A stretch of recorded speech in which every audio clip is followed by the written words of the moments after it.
What is going on, everyone? Good morning if you're on the West Coast. Welcome to Rip City Retro. Uh, I'm Eric Brandt, and we got some Blazer news finally this morning. Some official Blazer news, not just a rumor.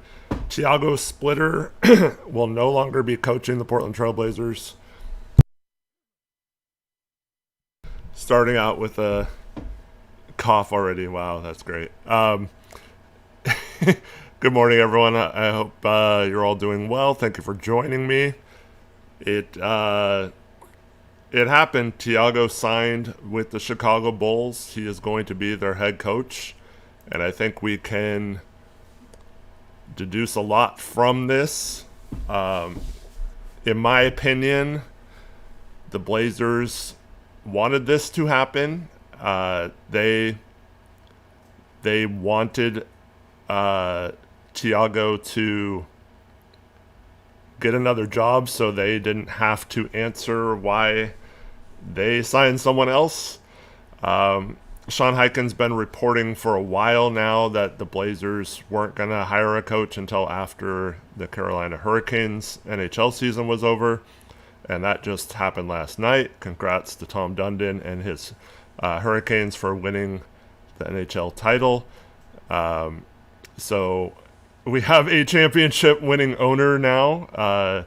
We'll see how that goes, if that can translate to the NBA. But the Blazers are expected to sign a coach soon. We have the draft coming up a week from tomorrow, so 8 days away from now. We know that a lot of teams usually like to have a head coach in place by then, but at the same time, the Blazers don't have any picks and don't seem extremely concerned about the draft this year because of that. So it's very possible that this drags on for a little bit, but who knows? It could, now that the Tiago Splitter news has dropped. I think we're kind of seeing where we're at here, and I expect a coach to be hired relatively soon. Now, it was reported a few, or maybe like a week or so ago, that there were 3 finalists, including Tiago Splitter, the other 2 being Tyler Lashbrook and Micah Norrie. Micah Norrie is, I think, who a lot of people want. He's been a long-time assistant with the Minnesota Timberwolves, stepped in when Chris Finch was out a few games when he hurt his knee. So I think a lot of people look at Norrie. He's been considered one of those guys around the NBA that was going to be a head coach someday. So I think a lot of people have confidence that he would do a good job if whatever team he lands on. The problem there is Dallas. He's also a finalist for the Dallas Mavericks, and they're the only other team now that does not have a current head coach. So unless someone else gets fired, it's down to just the Blazers and the Mavericks. So if they're competing for one guy, I don't see the Blazers paying more than another team. So if it comes down to money for Micah Norrie, I think he chooses Dallas if they offer him. If it comes down to situation, I think it's a little bit more questionable. Obviously, it seems like Dallas is going to go a bit of a younger route. It looks like they're going to trade or try to trade Kyrie this summer. They're going to trade some of their veterans like Gafford and PJ Washington most likely, and just completely build around Cooper Flagg, which I think is the right decision. And obviously, Cooper Flagg is better than anyone or any thing you can point to on Portland. So if you want to tie your coaching career to a player on either team, I think it would be Cooper Flagg, in my opinion. So that would be if you want to like be there from the ground up and kind of build a team up, Dallas would be your pick. But Portland right now is in a much better spot in terms of, getting a team to the playoffs and having some success early on. So I don't know what Micah Nori is going for. In my opinion, though, this is what is happening with the Portland Trailblazers. I believe they did not want to bring Tiago Splitter back. I think that this whole time they've been mentioning him as a possibility and keeping him as like a finalist and all that kind of stuff as the default option for if they strike out on everyone else they want and just decide to bring him back. And I believe they wanted Chicago to hire him. And this kind of takes them off the hook. Now, there'll still be question why they didn't hire him, especially if Tiago goes on to be a successful coach in the NBA. That's going to look like a bad decision. But in my opinion, Tom Dundon saw what bringing in a no-name coach with the Carolina Hurricanes did for the NHL and what a good coach he turned out to be, now a Stanley Cup winning coach. And I believe that he wants to pull the rabbit out of his hat again with Portland. I think he wants to bring in a guy, and you know what? I truly believe the less people think of his hire, the better he'll feel about it. I think he's turned into that type of person to where he's going to bring in his guy, he's going to do his thing, and he's going to prove all of us wrong for ever doubting him, right? So I think they didn't want Tiago because he was associated with the previous ownership. And if I had to guess, not only the money situation with Micah Nori, you might have to pay him a little more, but I think since a lot of people are high on him, I almost think Dundon is going to go more towards a Tyler Lashbrook type. I don't know if it'll be Tyler Lashbrook or if they'll bring in another candidate or re-interview someone now that Tiago's out of the mix. But I have a feeling they want to have kind of a no-name guy that they're hoping turns out to be a good coach, and then they can be like, see, we know what we're doing. And is that a bad strategy? I don't know. If the coach ends up being good, like how we got to that point does not matter, right?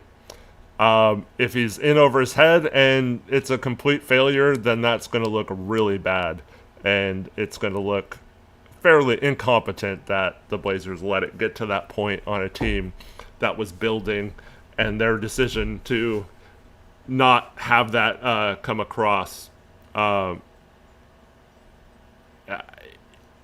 it'll look super bad if Tiago goes on to have some success and the Blazers kind of falter and the coaching situation is not good, if the Blazers have poor coaching and they hire someone who's not really meant to be a lead guy, is more of an assistant coach, but it was willing to accept the job because he's cheap. So this has a chance to blow up in their face, but I do kind of get it. I've been saying all along, I don't really care who the coach is. I just think we need someone who's super energetic and like a tireless worker, someone who's going to bring some just energy to this program or this organization.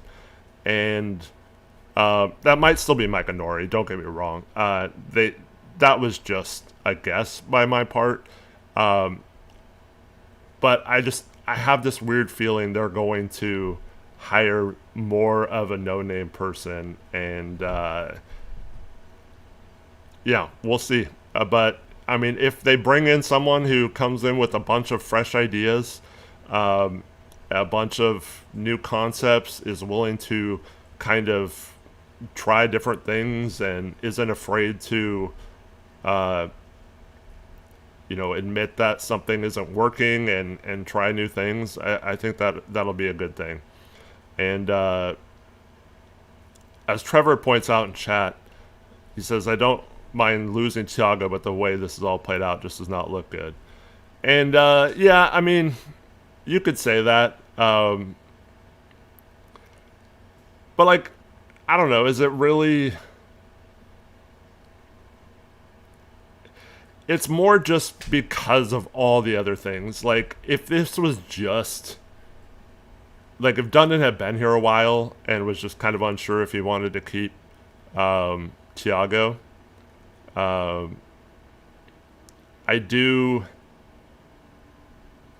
don't think many people are saying much other than, yeah, I mean, it might have been a bad decision to let him go. Based on what he did last year, maybe we should have kept him, all that kind of stuff.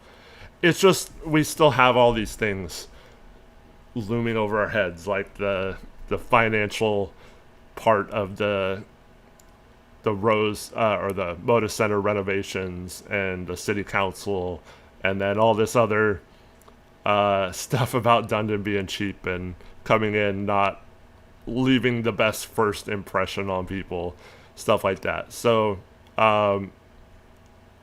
I think that all plays into it. I think if it was just a normal coaching search, it might have been different. I go back to the Caleb Canales. Is that when we hired Stotts? I think, yeah, right. So we fired Nate McMillan in the middle of the 2011-2012 season, and Caleb Canales steps in, and the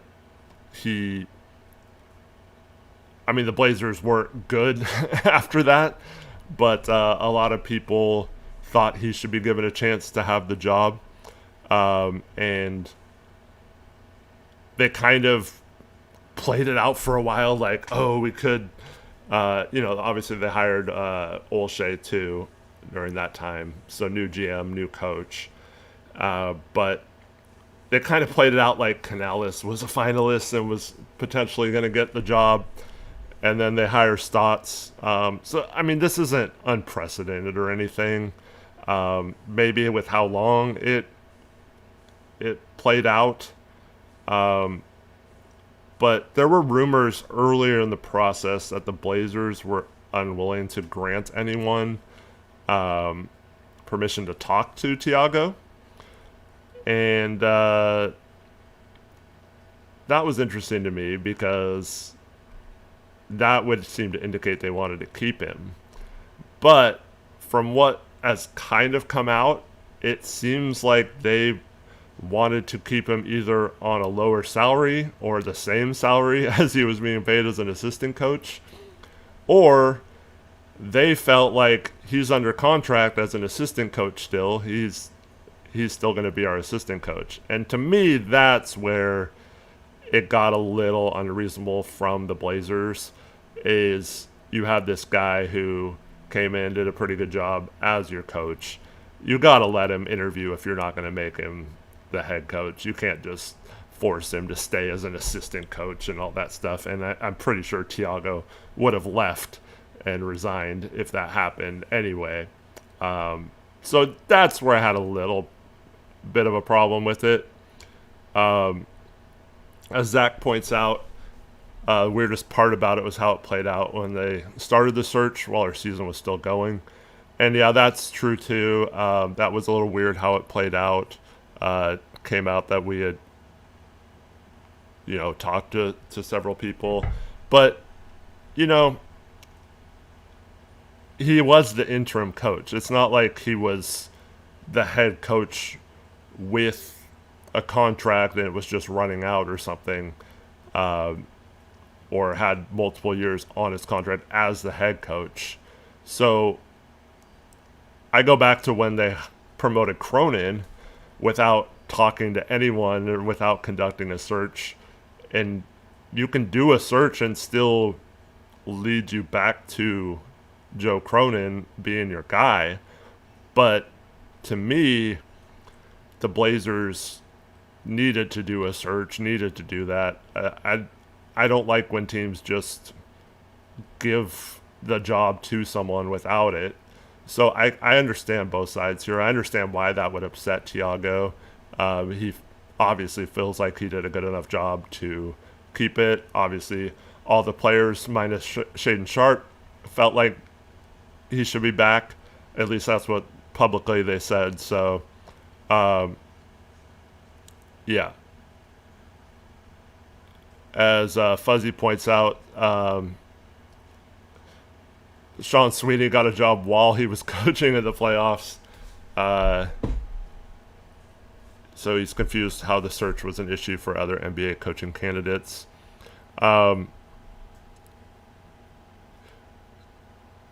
Insidious, no, Shaedon didn't say something about not coming back. He was the only one who didn't praise Tiago and say he wanted Tiago to come back. He didn't really say much about. It was kind of that weird. He got that question and he said it was personal or something like that, or private, and wasn't going to answer or whatever when he was talking. Asked about what he talked about with Tiago or Joe or whatever. So he was the only. Pretty much everyone else on media or on the exit interviews were thought very highly of Tiago, and they pretty much all said he should be back as their head coach. And a lot of them, including Dame, credited him for some of their success this year. So, yeah. Gray says the question is, will Splitter make more than we paid Nori or whoever we hire? I'm pretty sure that's the case. I think if we were going to pay him more than Chicago, I think he would have stayed. And this is where I'm kind of fascinated from Tiago's point of view.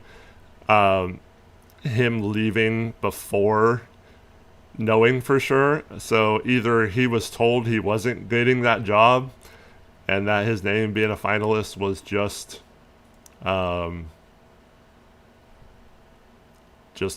propaganda basically, or he felt like the Blazers weren't offering enough and Chicago was.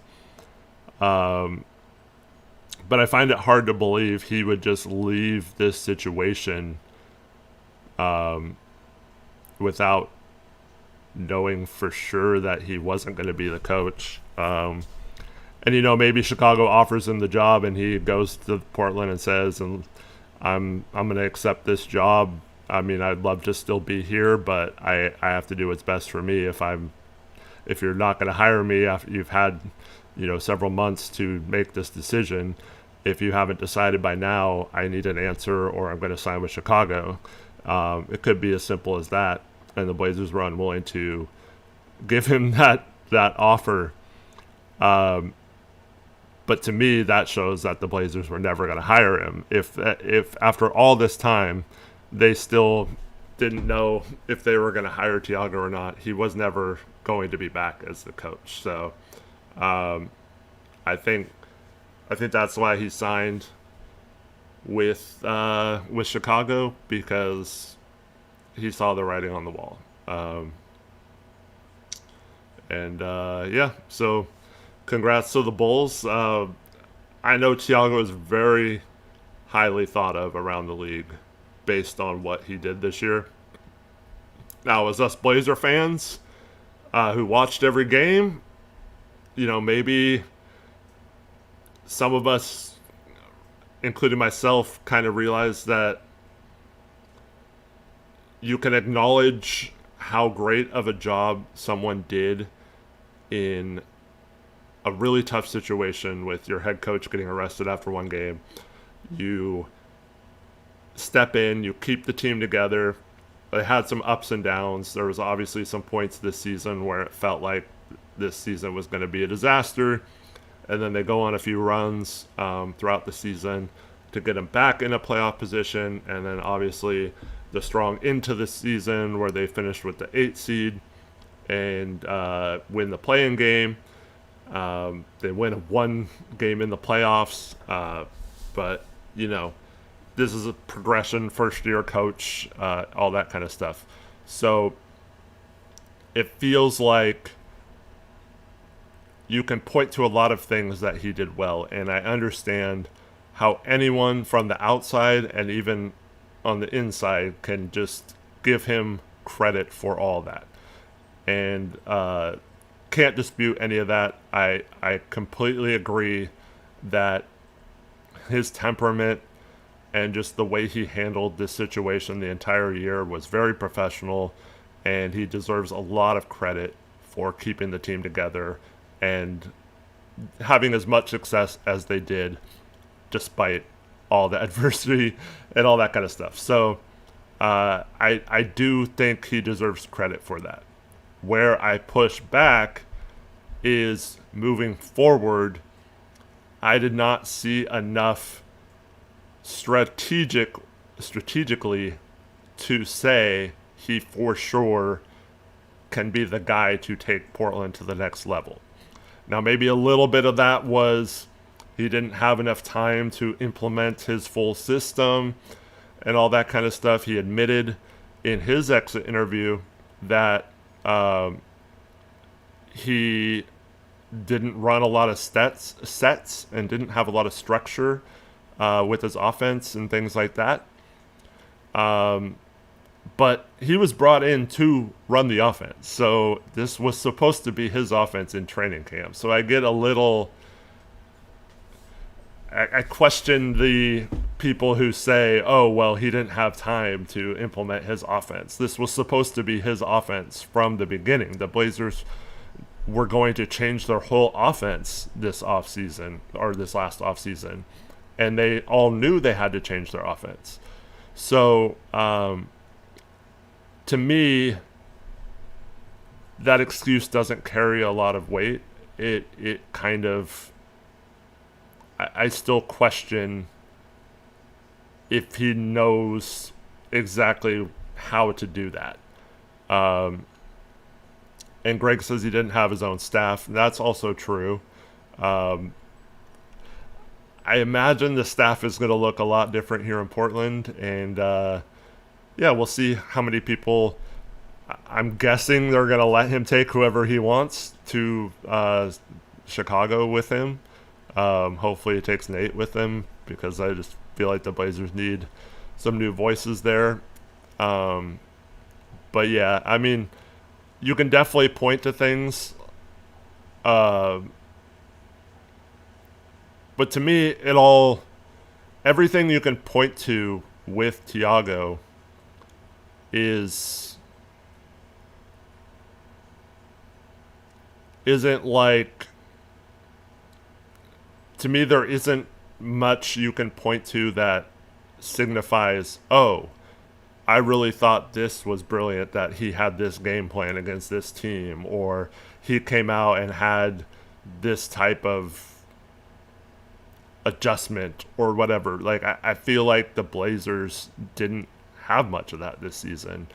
And we can argue impact of coaching, whether it matters who the coach is or whatever, or what degree it matters. But to me, you need a coach, especially once you start talking about the playoffs and all that kind of stuff, that can... I mean, the margin for error is very slim. I mean, look at this finals. I mean, easily could have been a Spurs sweep, let alone them losing in 5, right? Like, those games could have gone either way. And to me, I'm not saying the Blazers are going to make the finals or anything, or should have made the finals with a better coach. That's not what I'm saying. But the difference in some of these games, the difference between being in the play-in or getting the 6th seed next year, or the difference between winning a playoff game and putting a pressure on another team when you have a 20-point lead or whatever. Just things like that. Designing, as Gray points out, an inbound play or something like that in a timeout. Just a possession here or there throughout several games in the season can make a difference. And to me, if the Blazers are going to get out of the play-in first-round exit range, they need a coach who is capable of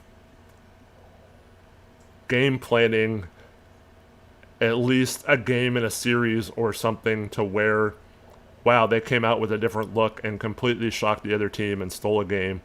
And I hadn't seen it from Tiago. So it's yet to be seen. That doesn't mean Tiago didn't have it in him. It doesn't mean that he can't learn from this season. Those are likely scenarios that he goes to Chicago and does implement some of those things, make some changes from what he did this season, what didn't work, what did work, all that kind of stuff. But he's going to have a much different team in Chicago, so I don't know how much of that we're going to see. So that'll be, I don't know how much we can take from that, even if he has a bad season in Chicago. But for me, I would have been looking for whatever candidate is the most detailed with those things, isn't afraid to change, isn't stubborn in, oh, it's my way, it's going to work, I'm not willing to budge on this, it's a proven method, which I think Stotts also fell into that category. As Greg points out, Tiago was really humble about what he needed to prove on as a coach. Absolutely, yeah. He was very honest, it felt like, in that exit interview. And, now that he's gone, I mean, I wish Tiago nothing but the best. It seems like a very, very great guy. And I really hope he has success in the future. I'm not going to be like rooting against him just so the Blazers look better or whatever. That doesn't matter to me. But I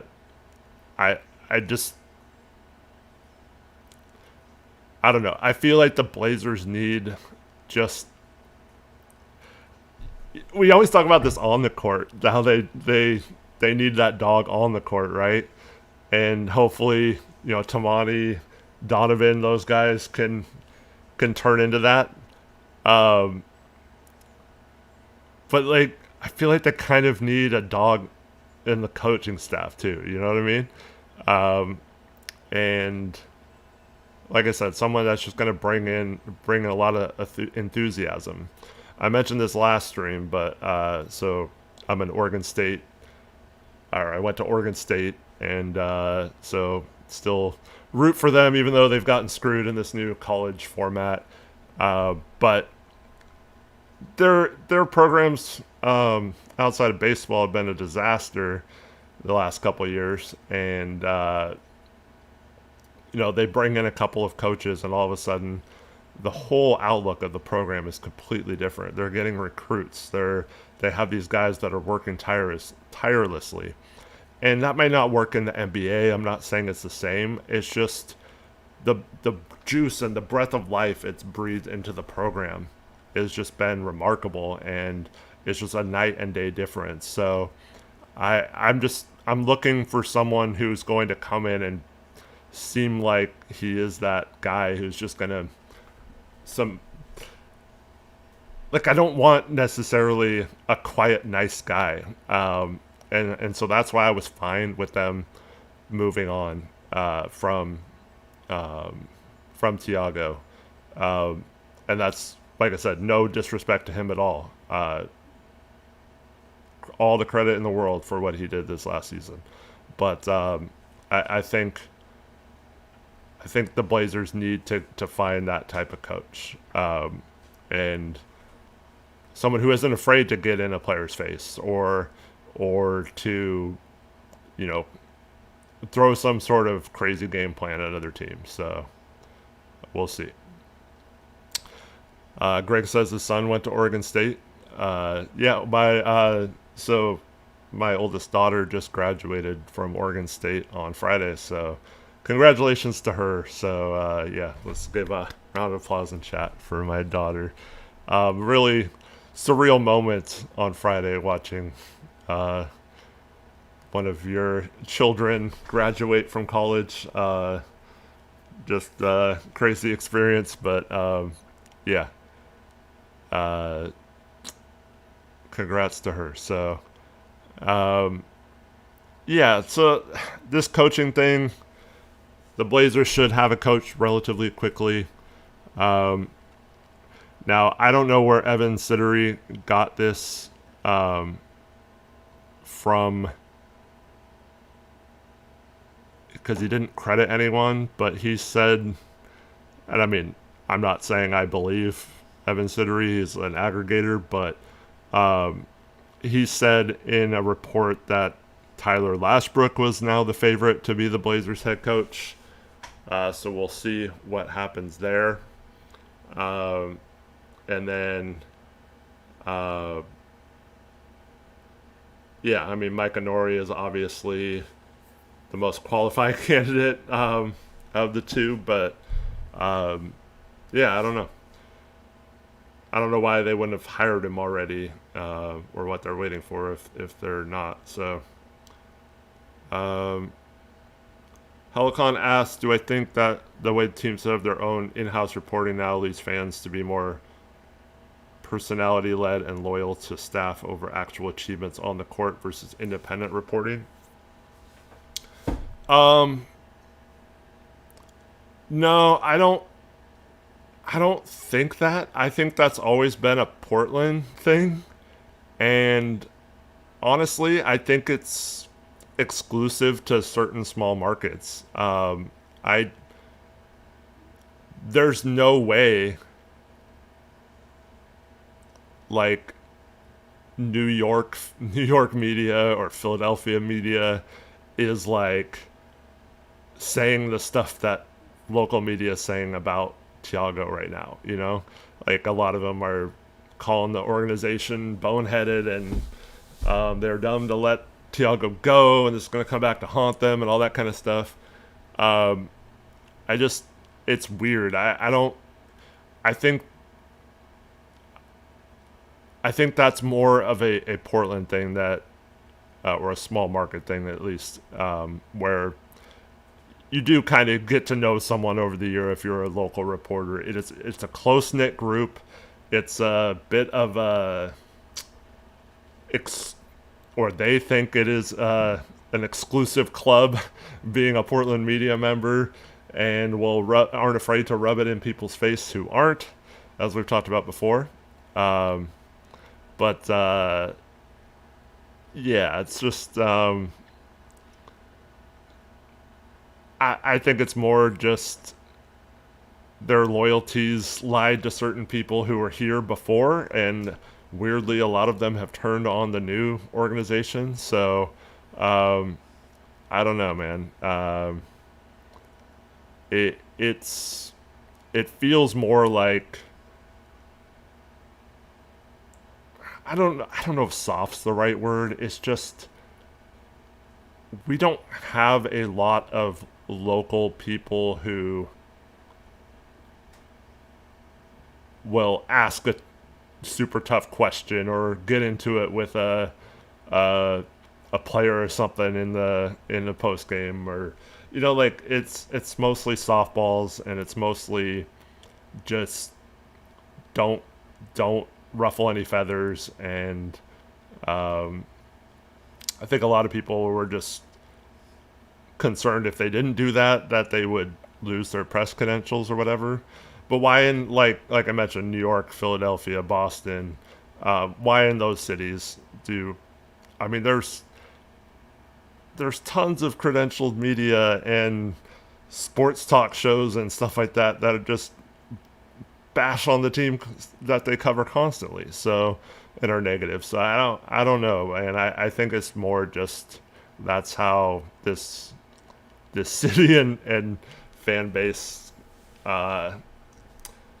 gets their information and likes their information, and they like. And I'm not saying this is a bad thing, but Stotts is a coach for several years. Tiago comes in and does a good job for someone who got arrested, and the city likes to stand behind those guys. Like they like to stick up for the people who are doing a good job, and they turn on Olshey for stuff, and then it's the opposite. You either you're either like in their good graces or you're not, and you don't want to not be, because then their entire focus is on you and they just ignore everything else. But yeah, the media is definitely interesting here, and it's weird because, like, Tori and I, when we started Blazers Uprise, it's like we were constantly attacked by those people for simply breaking stuff down in a way that no one else was doing, and like questioning coaching decisions and things like that none of these people were doing or would even think about doing. And a little bit of that is, I think, the level of basketball knowledge or X's and O's type knowledge. Like a lot of those people, I wouldn't say have a very good grasp on that kind of stuff, so they don't even think about that when they're watching the game, which, like I said, is totally fine. It's just like we came at it from a different perspective of analyzing what we're seeing, and that ruffled a lot of feathers. And then it also, people think that's just, oh, look at these negative Nancys that hate the team and all this stuff. It's like, and so like we got thought of that way from the beginning, just because we provided analysis of what we were seeing. And like, they sign Gary Payton II, and not only does it hard cap them, but it comes out later they should have either known or didn't know, which either way it's incompetent, that that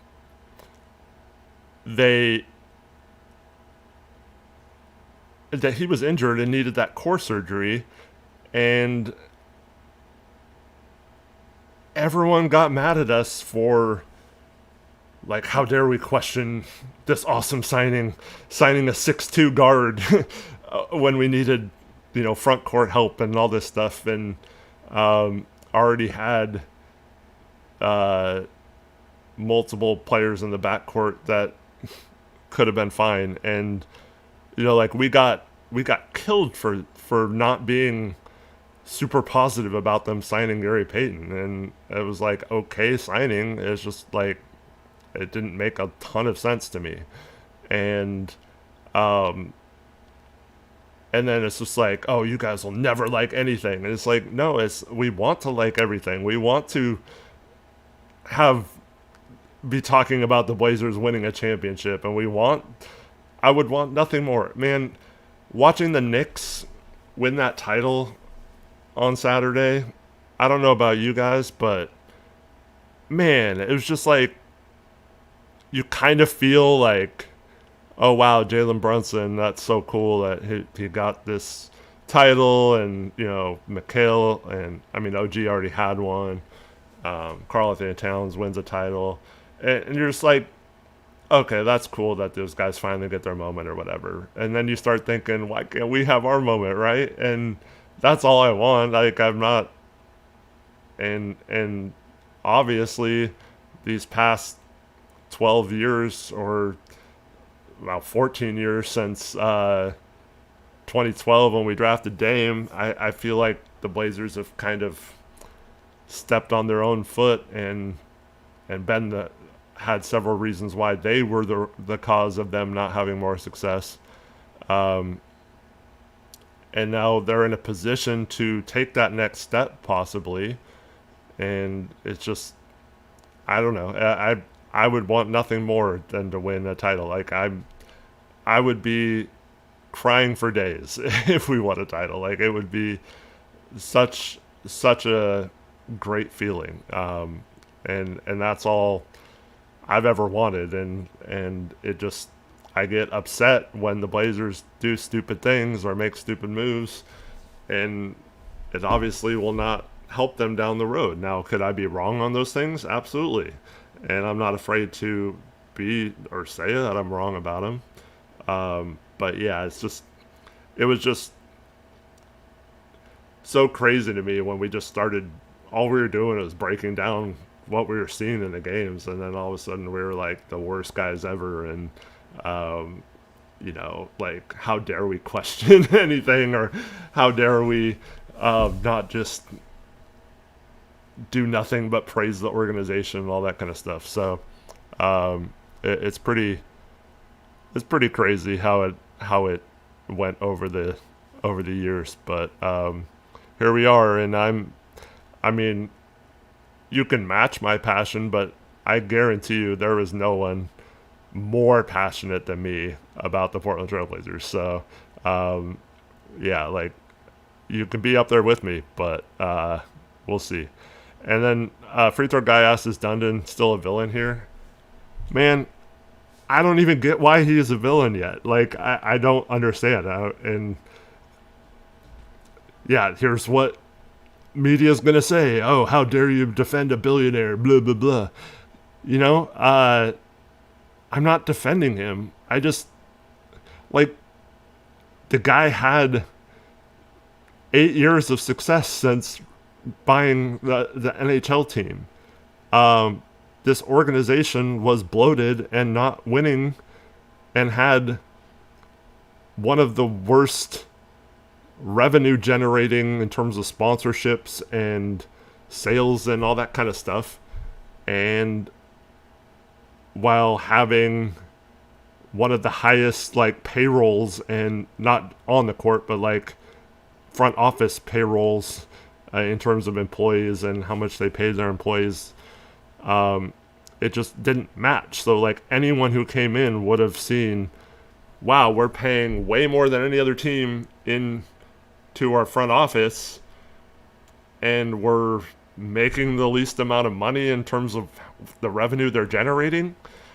So I just think, like, a lot of these people were comfortable and don't like change and want everything to be status quo. And all these people had it made for years. And so I think they're attacking them. And now also the fact that this is where it ties in with the public funding and all that kind of stuff. And guys, it's so crazy. So KGW comes out with an article where they talk to like one or two fans, and they're like negative about giving money to the Blazers or whatever. And then the article is then titled like fans don't like Dundon or whatever, you know. And then in the comments of the article and on Twitter and stuff, it's all like, they're not getting a dime of my money or whatever. If you read the freaking article, there isn't any additional public funding or any sort of, it's not going to be more for taxpayers. And it's just crazy how, like, in the comments of an article, people don't even read the article. So, and another thing that's never mentioned in these articles is how much revenue the state makes from having all these things, whether it be hotels, hotel taxes, TriMet, and transportation like Max, how much more money they make off of those type of things, having a team in the city. How many employees all these transportation hotels and the arena have that, are those people pay taxes off of their income, and those all outweigh whatever money we're going to give to the arena to be renovated. But that's never brought up in these articles. And then it always comes back to what Rip City just said in chat. And that's that the city owns the arena. They made that decision to buy the arena back from the Allen estate. So when they made that decision, they should have known that they were going to be on the hook for renovations. And I have said this before. I hate how that's how the system works. I hate that an owner is rich enough to buy a team with some help and then forces the city to pay for what should be his things. But he does not own the arena. He does not own the Moda Center. So why would he put in his own money for a building that he does not own? It from his point of view, he is doing things correctly. And also, it's a case where, unless Dundon is lying, he says that he had an agreement from the city to fund the renovations prior to him buying the team. Okay, so if that is the case, you can argue all you want. Well, it wasn't in writing. It wasn't official. You can't do that. But that is Bush League if the city council had agreed with Tom Dundon on renovations and now are changing their things and changing their mind and not willing to do that. And that's the way to piss off a new owner and to get him to consider moving, is to go back on your word like that. So if he had that in place, they should definitely adhere to that.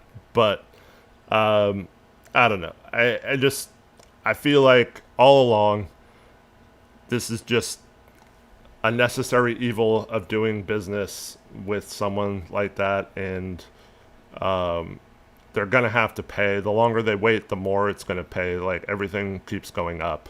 If they would have just renovated it a couple of years ago, it would have been way cheaper to renovate. But the cost of everything is more expensive right now. So I don't know. I feel like Portland can't afford to lose the team no matter what the cost is. I know some people might feel differently, and that's not just as a fan, because the city needs wins. It needs to keep at least the stuff that they do have, and they need to find a way to grow. And if they lose the Blazers, that's just gonna make that near impossible. But yeah, as Greg says, the city should be thrilled to invest in the city, and I don't know if they should be thrilled to do it, but they should understand that it's beneficial to everyone to do it. And once again, I hate that that's the way it is, but going back to Dundon and the way he's being portrayed, like I've said all along, you can't point to any of these things and say that he's doing it to run the team like a business because he doesn't care about winning. He obviously cares about winning. He wants the Blazers to win. Otherwise, he wouldn't have bought the team. And I think he wants to do that in Portland and is hoping it works out in Portland. But if I'm him and I had an agreement and then you back out of my agreement, then I'm going to start thinking about, well, maybe I need to consider moving. And I hope it never comes to that. And I don't think it will. I think, it'll prevail or whatever.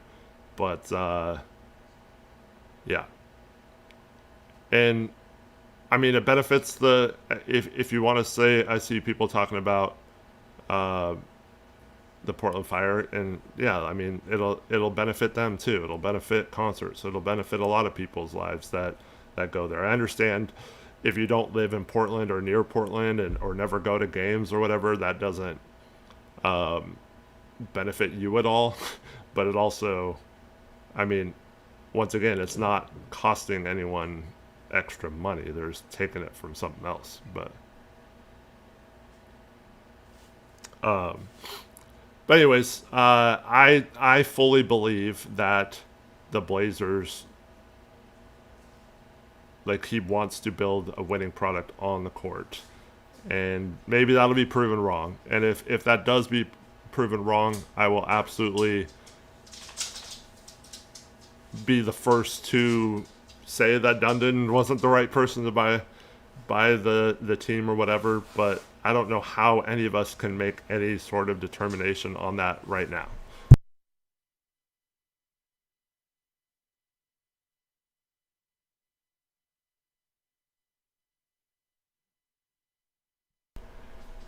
Um, but anyways, I think this ties into the trade talk because, in my opinion, we have Giannis, we have Jaylen Brown, we have Trey Murphy. Where other players lie in that is up for debate. But I believe Tom Dundon wants Joe Cronin to finally pull off a big trade. And I think Cronin's job is on the line on whether he can make a trade or not. So it feels to me like the Blazers are out on Giannis in terms of coming to Portland. I think they're just unwilling to give up because they can make the best offer for Giannis, in my opinion. I don't think it's close.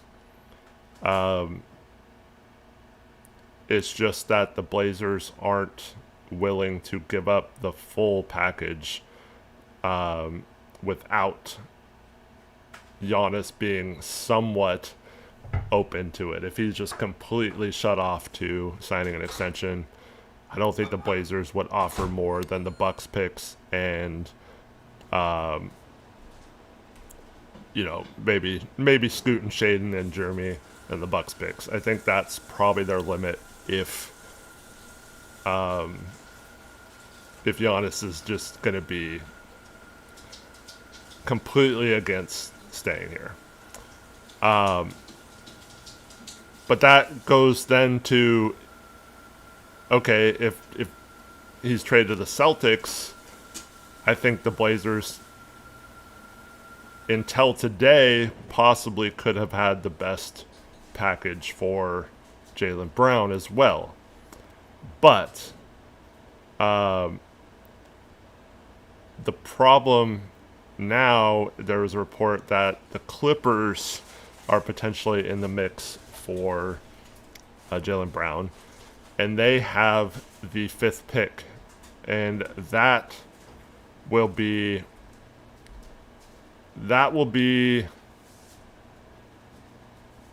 the one thing that the Blazers can't compete with if Milwaukee is really high on someone that they don't think they can get at 10 but could get at 5.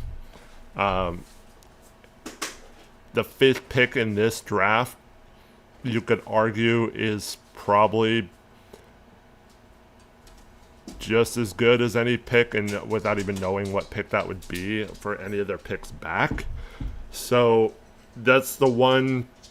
When I saw that report that the Clippers potentially could offer the 5th pick and other stuff, that was the first time I was like, oh, wait a minute, that's potentially better than what the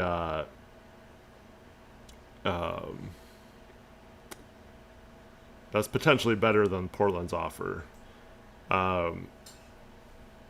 So yeah, I don't know what's going to happen there. Taylor asks, "Has there been any reports that the Blazers are actually interested in JB?" Yeah, there's actually been several reports because even without this is when it was said that Boston wasn't going to go for Giannis, but there were still three teams. It was Atlanta, us, and I don't know if it was New Orleans, but it was definitely us and Atlanta and another team that were interested in Jaylen Brown.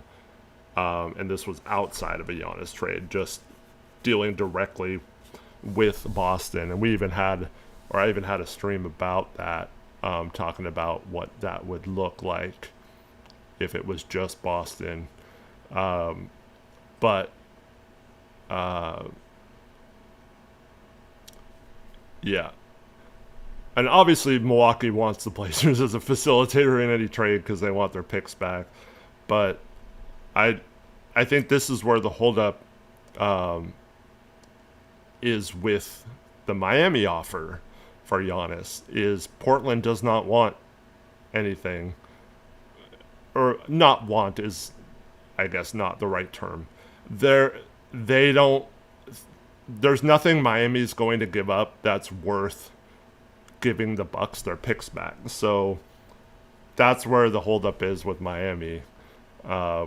Outside of, I think, the Celtics and the Blazers have better offers. So yeah, it's I think that's why Miami is not going to happen. I don't think it's going to happen because they have the 13th pick, which is okay. They have some okay young prospects, depending on what you think of them.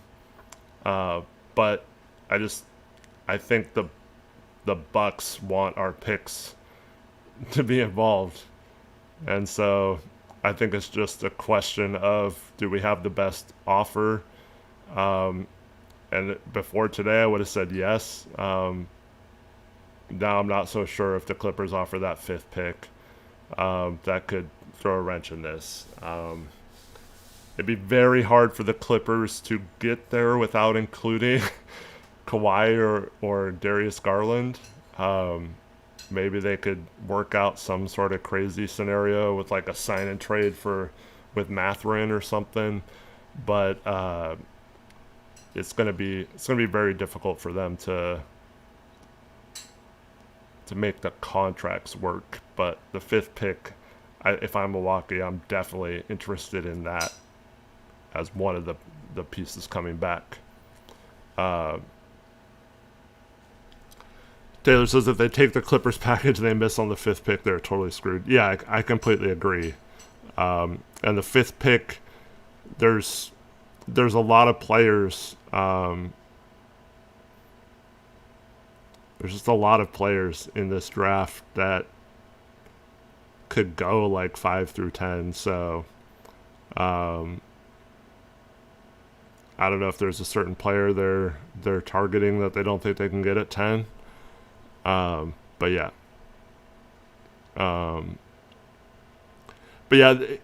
So New Orleans, this is interesting because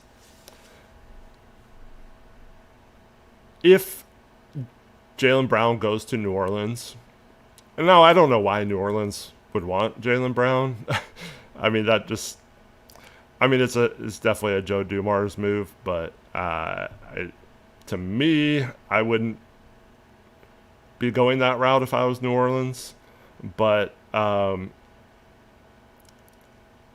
let's just say, for the sake of discussion, that Milwaukee, Boston, and New Orleans pulls off a 3-team deal in which Boston gets Giannis and Milwaukee either gets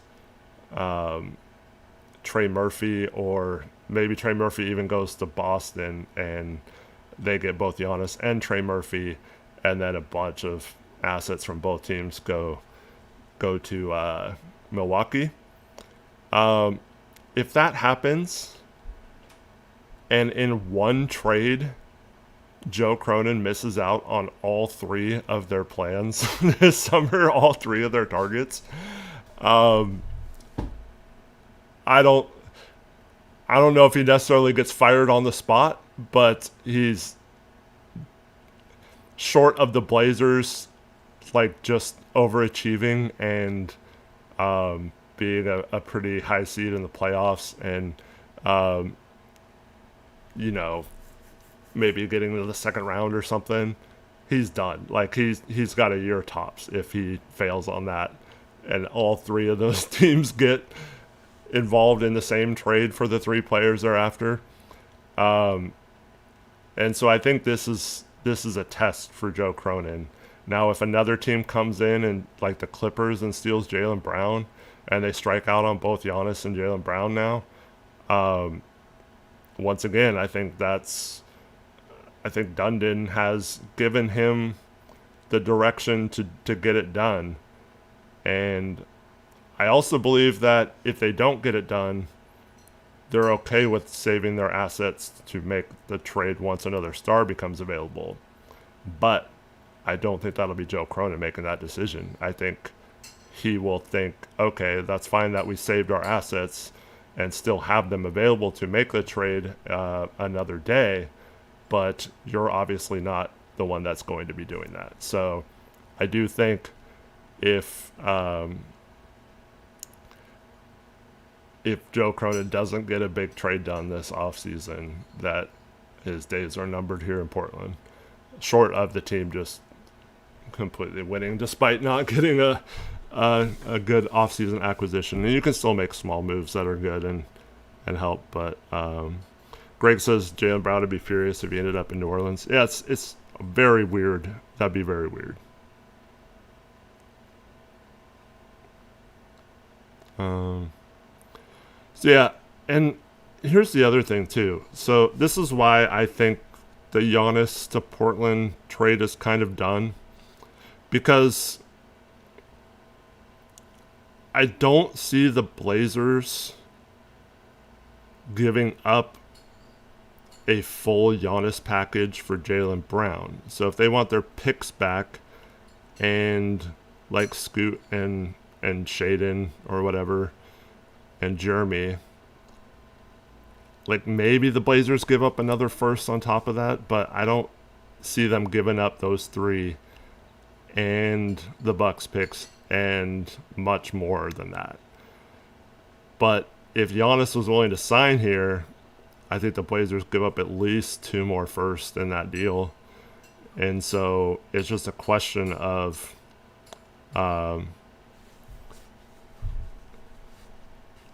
do the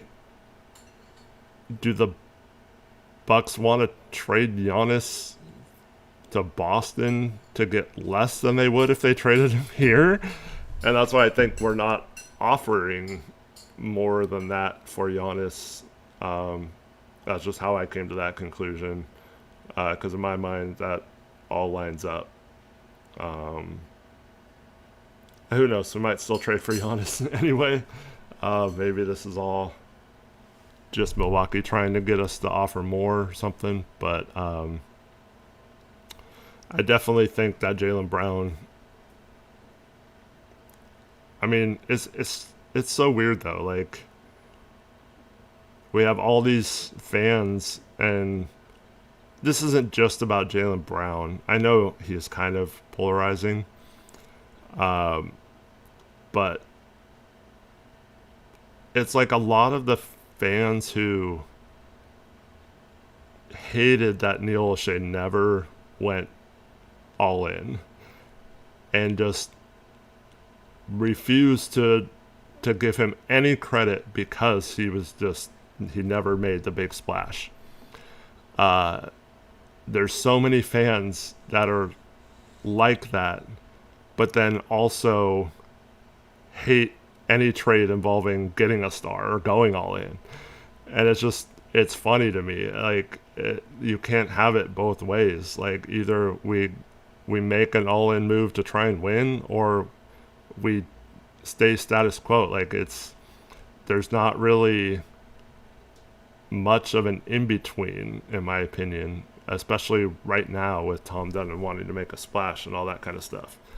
Um, and I know Brown comes with politics and that kind of stuff, but um, I mean, people are saying that about Giannis too. Like, a lot of people have talked themselves out of wanting Giannis, um, and there's been other star players that have been available that Portland wasn't necessarily in the mix for, but that's not enough. But I'm seeing people like 3 firsts is too much to give up for Jaylen Brown or whatever, and it's like, okay, but Jaylen Brown or Desmond Bane went for 5 firsts last year. And I'm not saying that was a good trade or whatever.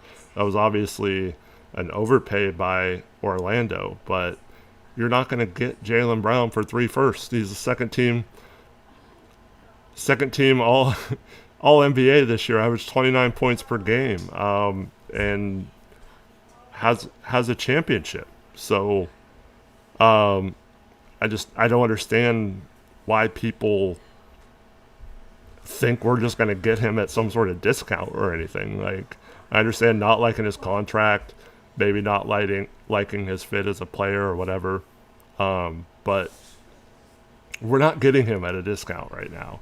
And you could argue that we're having to pay high because of that, but I mean, if Boston's getting Giannis, I mean, you can use that as leverage or whatever. So to me, I think it's going to hurt. It's going to really hurt what we give up for him. But if you can do it without giving up much more than the Bucks first, and like I said, Jeremy, Shaden, and Scoot, I think you have to consider it. So, yeah. And I'm not saying I would just throw Shaden and Scoot in there lightly. If you're going to keep one of the two, I think it depends on who's coming back. If we're getting Jaylen Brown, as much as I still like and believe in Shaden, I don't think Shaden makes a lot of sense to be the one to keep. If we're getting Giannis, I don't think Scoot makes sense to keep. But it's probably going to cost us both of them to get it. And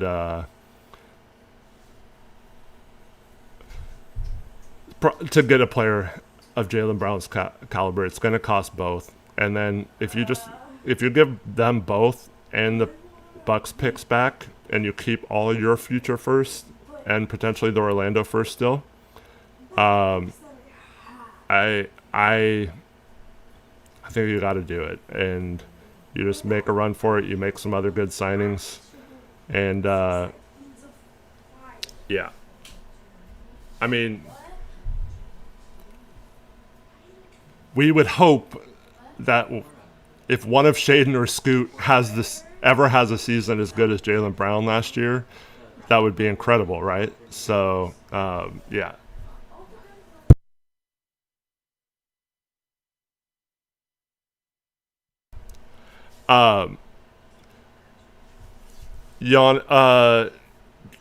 Brown's like a 2-3. He can play either position, so yeah. I don't think it matters what position he plays. Guys.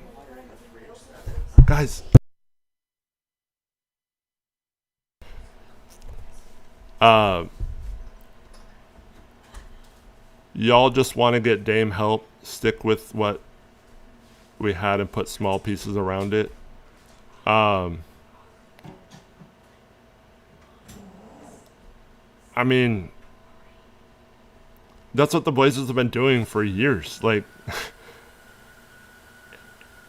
I don't know. I mean, you could make some small moves and be good, better than you were last year. You know, maybe even get to the 4 seed and have home court and stuff. But without a pick in this draft, and without, like, I mean, they're not going to have cap space. They might have the mid-level exception to sign someone.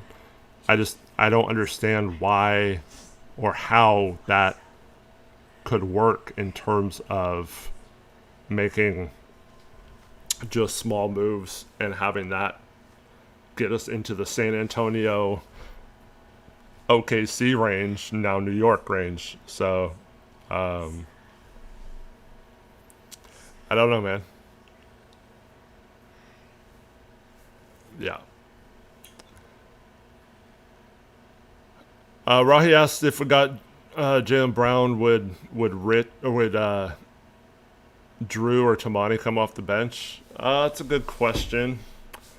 I think maybe initially Tamani might, but I'm not 100% sure. I think that would be kind of dependent on the new coach or whatever. See Rich in chat. Hi, Rich. How you doing? Um, but yeah, unfortunately, it's probably going to cost both if we get Jaylen Brown or Giannis. Um, and it's gonna hurt a little bit. Obviously, we those are two of the three pieces other than Klingon that we got via the draft that we've been building this rebuild around, and yeah, so.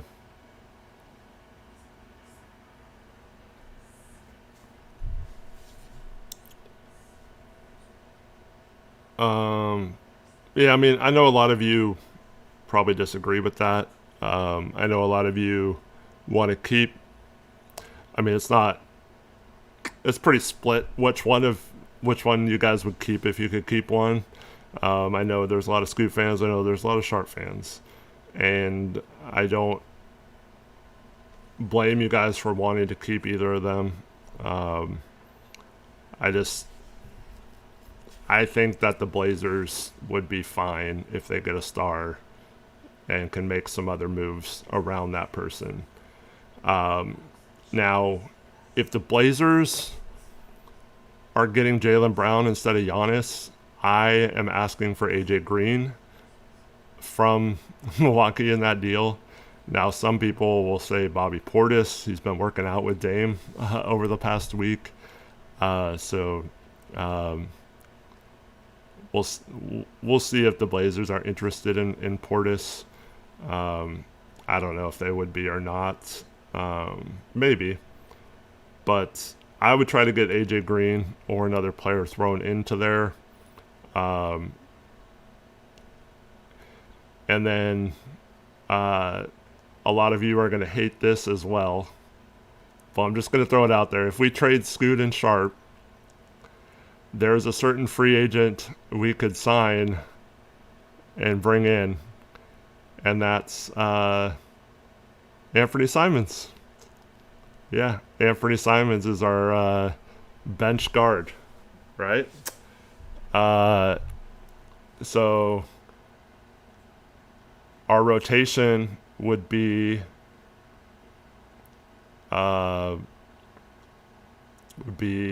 Dame, Drew, Anthony at the guards. We'd have JB, Tamani, AJ Green, and Denny at the forwards. And then, Klingon and re-sign Rob Will. Is that 9? Trying to get my guy back. Yeah, I mean, it's not even about him. I mean, you could CJ would work too, but I'd rather have Anthony than CJ at this point of their careers. But, you could also trade. You could also trade a. You could trade a pick, or not a pick. You could use the MLE as like a trade to bring in someone. So yeah, there's ways around it, but you could go get an Aaron Wiggins maybe, or Isaiah Joe, someone like that. But to me, I'd want someone who can handle the ball a little bit, and then someone who can score, who can shoot. And I think Anthony would be really good in that 6-man role. Now, Some of you might point out that I was very against moving him to the bench when he was here before. And that's because I don't think it's necessarily right to bench someone like that. But if you're bringing him in as a free agent, then it's different in my opinion. So the MLE, I forget the exact number. It's like 14 million, 15 million, somewhere around there. I don't know if it would take the full MLE to get Anthony. Probably would to get CJ because just based on a playoff game or two.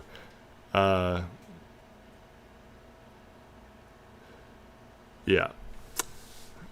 But yeah, I mean, that's a dang good 9-man rotation, don't you guys think? I mean, say what you will about Jaylen Brown. I know analytically a lot of people don't like him. But the dude wins. Like, he wins. Like, I don't know. He proved this season that he could kind of carry a team. Now the East was kind of down, and some of that might not have been completely because of him, but I mean, he stepped up this season when he had to, and he's a dang good player. And throwing him into the mix with Denny and Dame, and you get another year of development from Klingon. You still got Drew's veteran leadership. You have some shooting off the bench with Anthony and AJ Green in that situation. Man, I think you maybe find a cheap backup big for when Rob can't play. Maybe you get somewhat of a mobile center just to kind of throw a different look out there. And then you have a deep bench of Veet and I guess Chris Murray if he's not involved in the trade. Jan Hansen and I'm probably forgetting someone. City Sissoko. You still have Love on a two-way.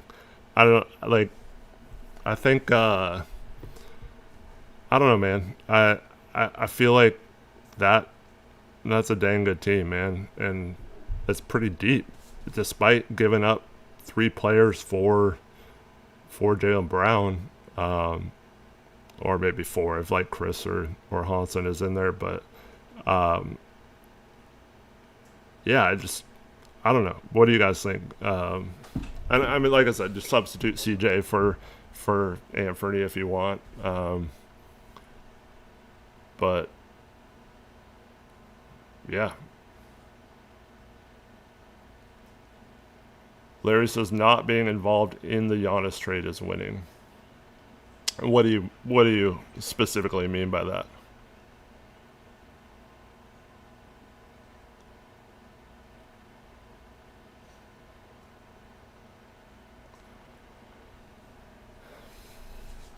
Helicon says he doesn't want a guard that can't defend at all. Yeah, I get that. But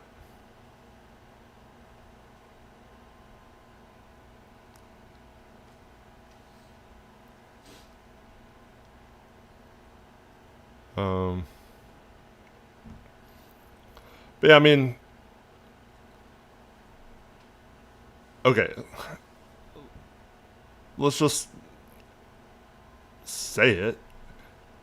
I mean, if they make a big trade, yes, they'll have some first round picks available.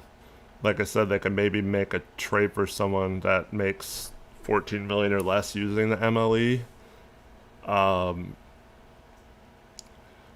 But there's not a lot of Magic players that are good at scoring, shooting, and defense. So, like, you have to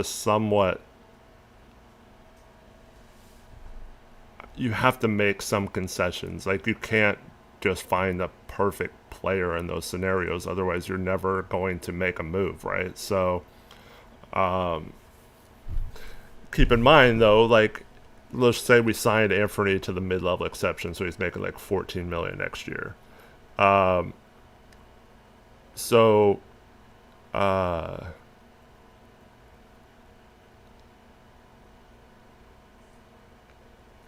his contract, that eventually, like, next offseason, you'd have Drew's contract. You'd have whatever you signed Rob Will to. Like, you'd have contracts on your roster that you could combine later in the season at the deadline. Plus, if you didn't trade any of your future firsts, you would have picks to trade. So not only would I think that roster would be fine in the regular season, you would also still have some assets left to make a big trade or a big splash down the road or whatever. Like, I think that's the best of both worlds, even though it's not. I completely agree. I mean, Anthony's not perfect. CJ's not by any means perfect for what the Blazers need. But they're not going to get like a younger Drew Holiday type player to come off the bench for what they'd have available after trading for a star. So they kind of got to pick and choose. And I think Anthony has the ability to score a bunch of points. He can handle the ball, so we have some ball handling. He's not super turnover prone, so the turnovers go down a little bit. So I think him coming off the bench, you live with the defensive stuff, and you hope that, Jaylen Brown is not the greatest defender, but he competes on that end, especially if his workload decreases a little bit. That also helped Denny become a better defender. Klingon, like I said, have an extra year. And so you have a situation where you're gonna be, I think, fine defensively. Because in that trade, if you give up Grant, Scoot, and Sharp, you're not really giving up much of anyone that, I mean, I guess Scoot potentially could become a better defender or a good defender, and Jeremy's been okay in certain roles as a defender, certainly not like a bad defender by any stretch. But like, you're not losing anything on defense, and a new coach should help. This unit has shown the ability to be a top, at least top 10 defense when it needs to be or where it has to be. And so you keep adding shooting and scoring to that without basically like affecting the defense much. I think you do it. So yeah.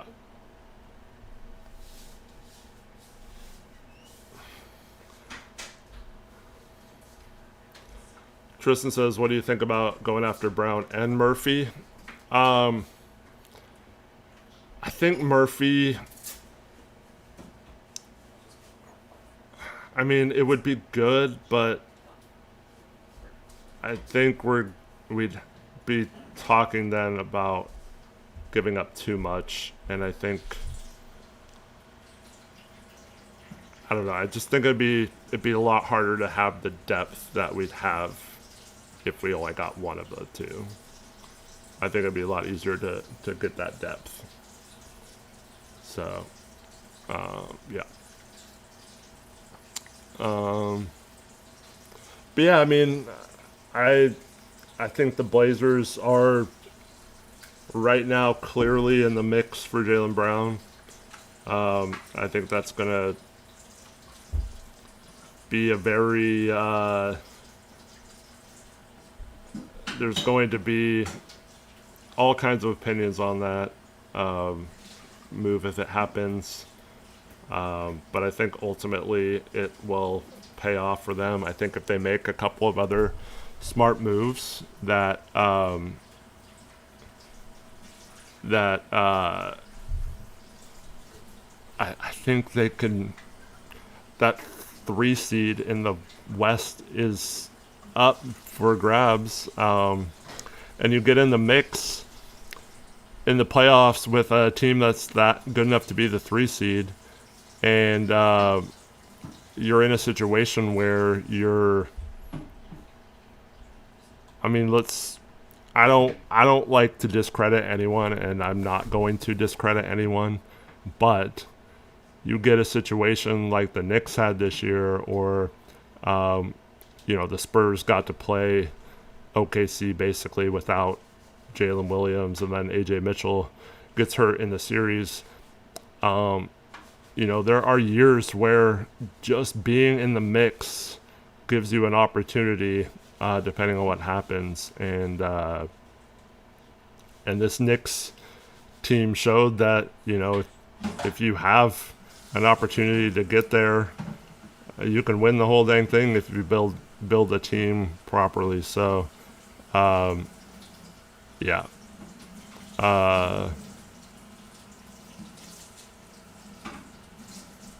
Rai says, saw Massman propose PJ and Najee Marshall for Jeremy in a first. I'd definitely do that if you can expand into the JB trade somehow. Yeah, I probably would too. The problem is that the Mavs apparently turned down our offer with Jeremy in it for AD last year because they didn't want someone with multi-years on his contract. So I don't know if they'd be interested in Jeremy still, but yeah, it's definitely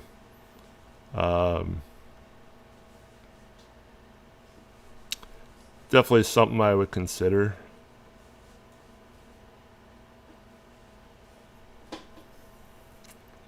Robert says, I think it's way too much giving up both Sharp and Scoot. Remember, the Knicks just won a championship because of Brunson, and remember what happened to Petrovic and Jermaine after they got traded. Yeah, I mean, I get it, Robert. Like, I understand that. But I'll say this. Those guys weren't... Jermaine was traded for Dale Davis, who was like a terrible fit on this roster and was an okay role player, but not... That's the type of trade the Blazers should not do with Scoot and Sharp. And Petrovic also got traded for like nothing. Like, we didn't really benefit from trading Petrovic. So, and those guys didn't really get a full chance on the court to show what they can do. And I know some of you might argue with this, but I don't believe, or I think, short of injuries, obviously have been the main reason why they haven't. But when they've been healthy, I think both of Sharp and Scoot have gotten an opportunity to at least show what they can do, 3 and 4 years respectively. But for me, it comes down to, you're not trading those guys for like a role player or anything, or like picks or anything like that. You're trading them for an all NBA second team guy who averaged 29 points per game and has a championship 2 years ago, like, and is always in the mix for like being a championship, was the second seed on a team that was missing their best player most of this year. So to me, this is more like trading for like Scottie Pippen or something when the Blazers did. Now, Pippen was a little older, obviously, but to me, it's more like that than anything. Like the fear of missing out on Scoot and Sharp's development. I think that is it's a valid fear that those guys, one or both of those guys, go on to be really good. But at the same time, it's not like those other examples you gave where Portland got nothing in return for them. We'd be getting Jaylen Brown. I mean, we'd be getting a proven player that's a star that could help elevate this team. So I I don't think it's necessarily an apples to apples comparison. I think you have to include something to get a player of that caliber. So I think, I don't know, I just feel like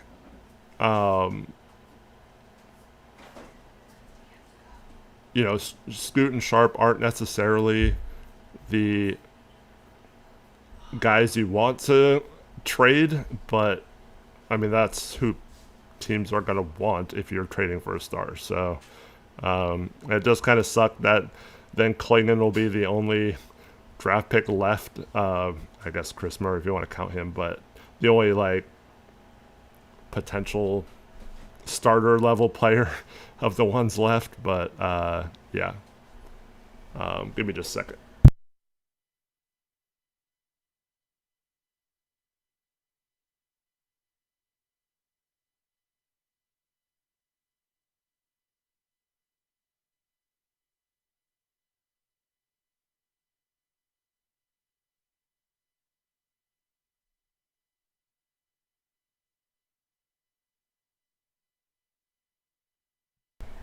All right, sorry, family's leaving. All right, so all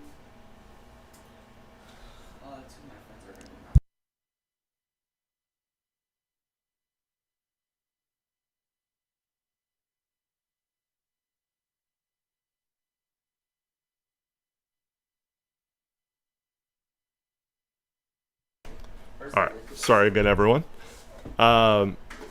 Family's all leaving to go somewhere, saying bye and all that. So,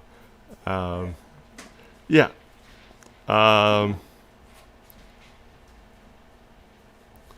If you got Jaylen Brown, would you try to get Butler or Green with Drew? Butler. Are you talking about Draymond Green or and Jimmy Butler or AJ Green, Tommy? I would definitely try to get AJ Green in that trade.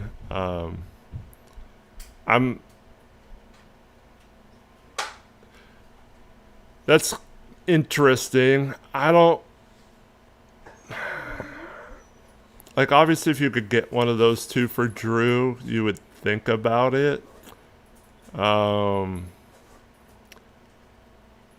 I've kind of had this mindset all along that it doesn't make sense to trade Drew. If we're trying to be somewhat good these next couple years, if we're trading for a Jaylen Brown, I think it's with intentions of keeping Drew and having him be part of the rotation. So, I mean, if you could get one of those guys for cheaper than you would have in the past, I think both would make sense, I guess. But I think Drew also makes a lot of sense keeping him. So, yeah. Yeah. Don says Draymond is a system role player. Yeah, maybe, but I mean, there's two things he provides that this team absolutely needs. One is, I mean, he's an a-hole, and Blazers need an a-hole. And also, I mean, he's one of the best defenders of all time, and it was still a pretty good defender this year. So just having, he's one of the best, like,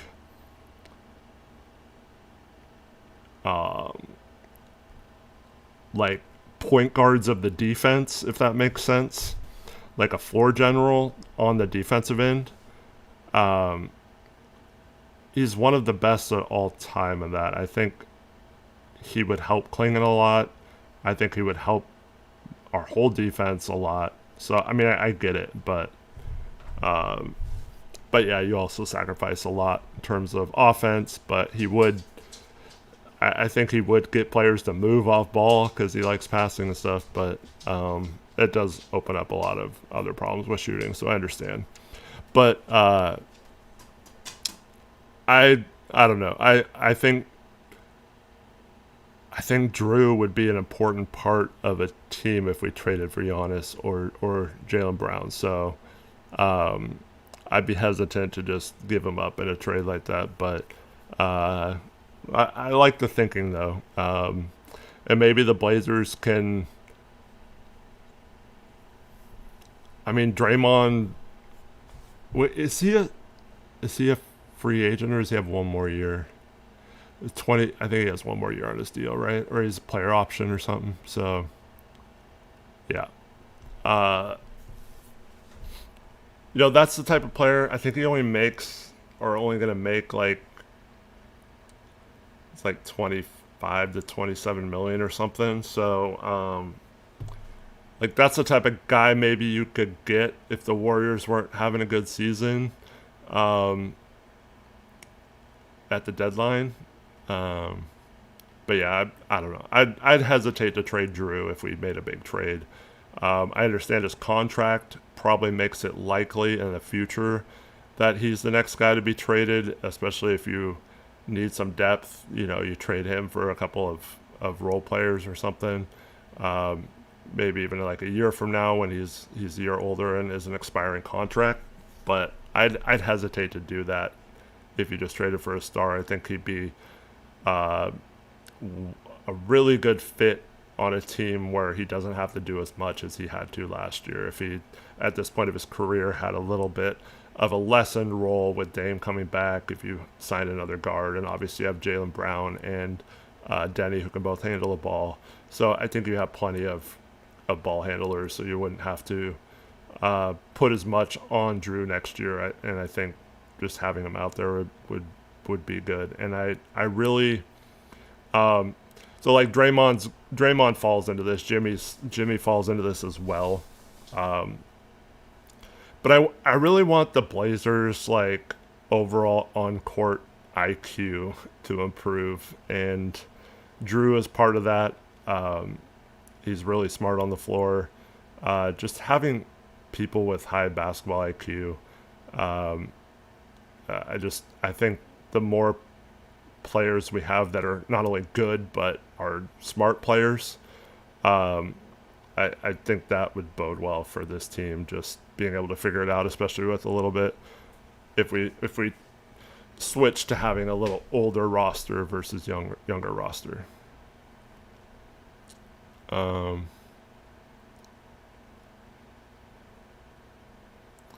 Dylan Brooks or Alex Caruso type, yeah. Yep. I don't think you can get either of those players. I mean, maybe Lou Dort's available this offseason. Maybe you can get him, but yeah. Yep. All right. Anyone else have any questions? Yeah, kind of crazy that Tiago.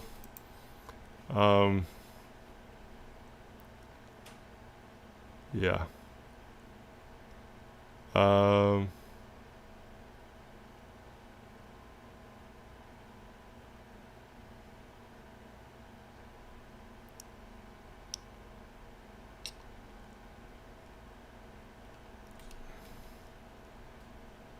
Check live chat, Eric. I don't know what that means. Has there been any, since we started streaming, has there been any rumors out there?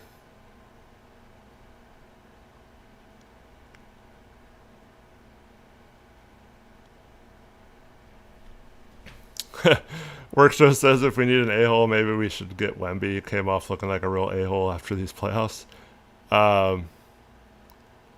Yeah. I mean, I think it's more just dirty. Yeah, dirty. Alex says there's a rumored 3-team blockbuster. Which one is that? I probably saw it, but Tristan asked, do I think it has to be one of Lashbrook or Nori now? No, it doesn't have to be. Yeah, I mean, I don't think it has to be, but it sounds like it's going to be one of those two. And if Nori gets the Dallas job, it might be Lashbrook just by default. But Wemby isn't. I mean, I would call that more dirty than a-holy. Yeah, so I don't know.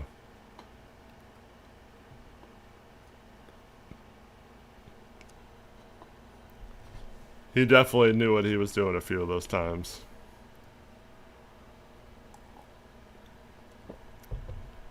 I understand why he didn't get suspended, but he probably should have gotten suspended a couple times.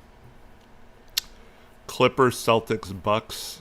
Yeah, I mean, I did talk about that. The Clippers being in the mix. If they're offering the 5th pick, that could throw a wrench into Portland doing it. But I think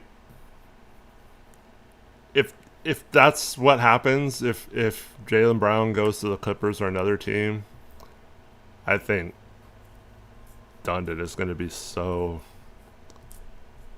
done with Joe Cronin. I think that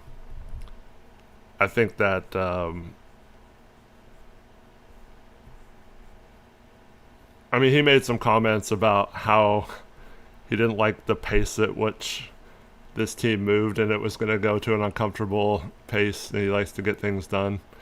And if Joe Cronin comes to him like, oh, we were so close yet again for a trade, just couldn't quite get it done. I think he's already wondering if he's capable of it, and if he fails to get one of those two guys when we have the exact thing Milwaukee wants, and that's their picks back, I cannot see him surviving. I mean, I don't know if he would get fired this offseason, but I don't see him lasting till next offseason, short of, like I said earlier, the team just going on a huge run and just Dame going crazy, Denny going crazy, and them getting like home court advantage and winning a first round playoff matchup or something. Maybe Cronin could argue, well, it was a good thing that we didn't trade for a star, but I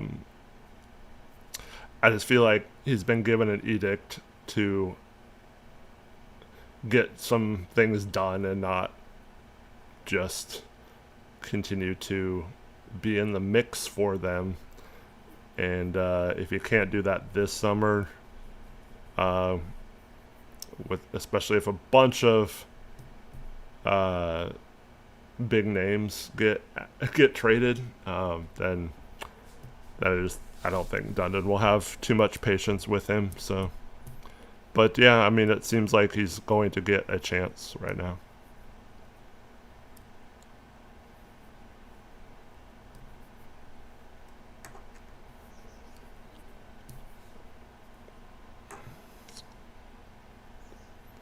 In a hypothetical trade with the Bucks, do you think the swaps get rescinded, or do you think the Bucks would get the better of the Blazers Bucks?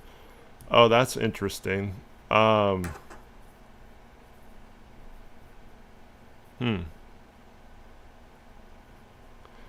Yeah, with the new format, I think it would be smart to ask for them to be flipped the other way. So then the Bucks get the best of the Blazers or Bucks. I think they probably asked for that. Whether Portland has to do that or if they have a little bit of leverage to not do that, I guess we'll see how good a negotiator Joe Cronin is. I wouldn't have if they don't have to give up the Orlando first or any of their own firsts in that deal, I wouldn't have an issue if they made it swap the other way. I think that would be maybe a good way to justify not having to give up more in keeping those assets. But yeah, it does make trading first in the future a little more complicated, I guess, but not terrible. Yeah. I've said this like every stream this summer, or this off season, Alex. I think Trey Murphy is like I called it the Trey Murphy line. I think that's like the minimum star player that could be available. Yeah. Tristan says, non-basketball topic, have you seen Obsession? I have not seen Obsession yet. I need to. Like I said earlier, I was at my daughter's graduation this last weekend. And, yeah.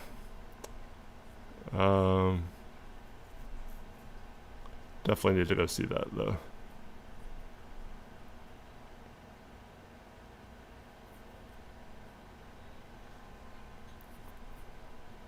Helicon says Trey, like timeline wise with our younger players. Yeah, Trey fits with the Denny, Tamani, and then whoever you keep between Scoot and Sharp, and then obviously Klingon. He fits well with that timeline for sure. Just it kind of feels like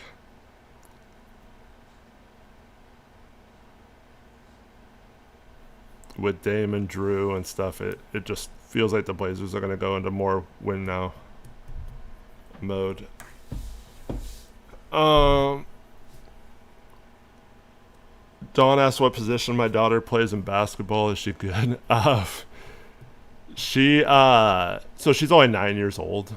My daughter that plays basketball, and so I don't like at that age. There's kind of positions, but not really. I have been over the last year or so really teaching her how to handle the ball and dribbles, and she's gotten pretty good at that. So despite being pretty tall, she's a pretty good ball handler. So she does play point guard sometimes, but she can pretty much play any position. But the thing is, though, so she just had her last game on Saturday, and she was in a league. She was a third grader playing in a league with 4th through 6th graders. So there were girls in the league like 3 years older than her, and she was holding her own in that league. So, but yeah, not really position wise, but like if she was in a like in winter, she played in a 3rd and 4th grade league, and she was one of the tallest players in the league. So obviously she's more of a post like in those. But yeah, when she's playing up a grade or up several grades, it's a little tougher to be a post when you're playing against, especially in like those ages where a year or two is a lot. Yeah.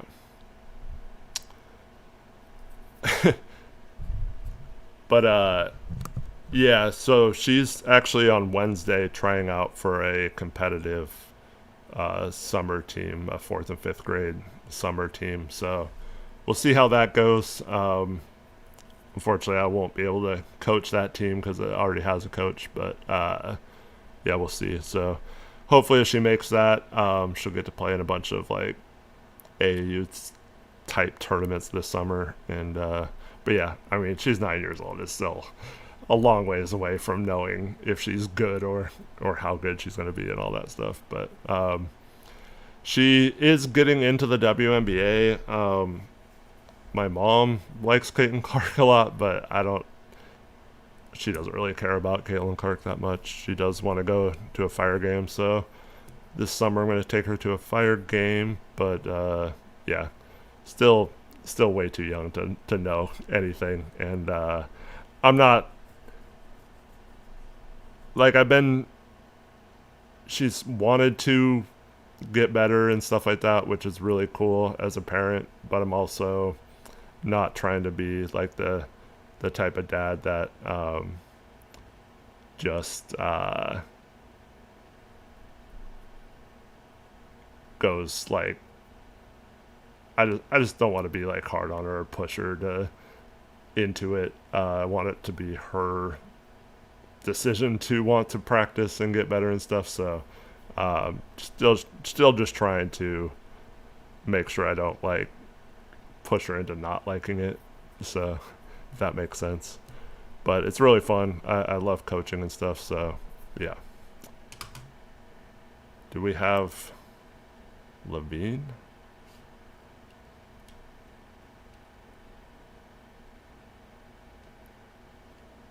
Why did something happen?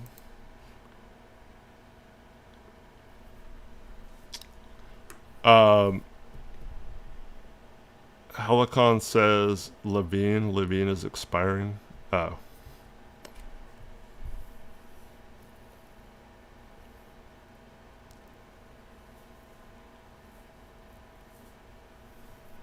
Oh, I see. They call me Juicy. I was like, oh man, did something happen while we were live? It says, how much would you dislike the Blazers trading Sharp and picks for Murphy and then trading Grant and Murray for Levine? Man, I'd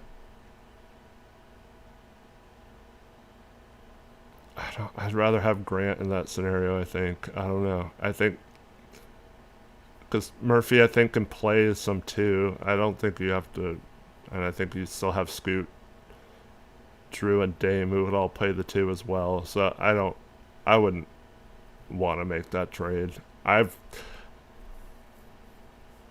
do think Levine would be an okay option, like that Anthony option I was talking about earlier, where you just add a good, or not necessarily good, but the best like guard depth you can. It's just much like we talked about with AD. It's tough with guys who make a lot of money. I don't think what you're giving up for them is worth it. Now, if he gets bought out or something, I don't think that would be a bad person to sign for cheap. But yeah, I don't necessarily. If I'm trading for Murphy and you keep Grant, I'm probably keeping it. Helicon says swapping Grant for expiring, if you can do it, why not? Because I think it does. I mean, it's probably negligible between Levine and Grant, but I do think Grant can still contribute off the bench to a decent team. And Levine might be able to as well, but I think that I don't know.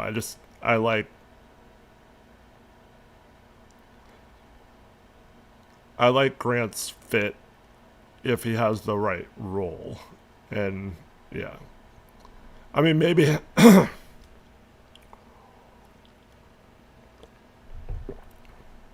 maybe if we were doing that, it'd probably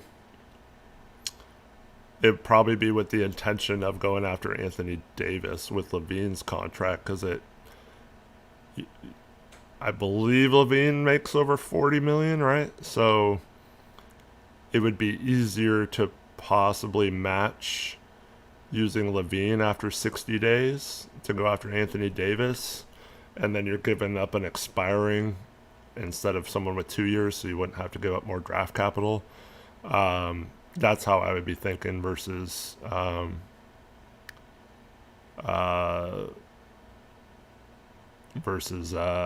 that. So maybe maybe that's how you get to AD without giving up too much. And then if we're talking about adding Trey Murphy and Anthony Davis to this roster, that's pretty interesting. Yeah, that's definitely interesting. Yeah. I wonder if there's a way to like. No, you probably couldn't do it that way. Because like, it just sucks. Is if you have to like trade for Levine to make it to get the higher salary, you can't just like make it a 3-team trade. So maybe like I can understand that if they had a target in mind that they needed an expiring contract to get.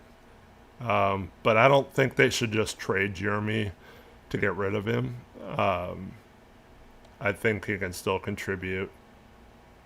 Hopefully it's not like as a starter level role playing 30 minutes, but I do think Jeremy still has some value to a good team.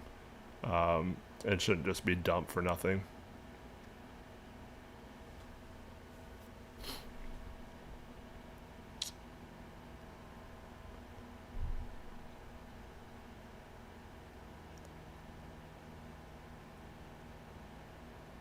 Helicon says, do we still want that salary for future trades if Dundon wants to swing big? I do think they want to keep the ability to make a big trade open.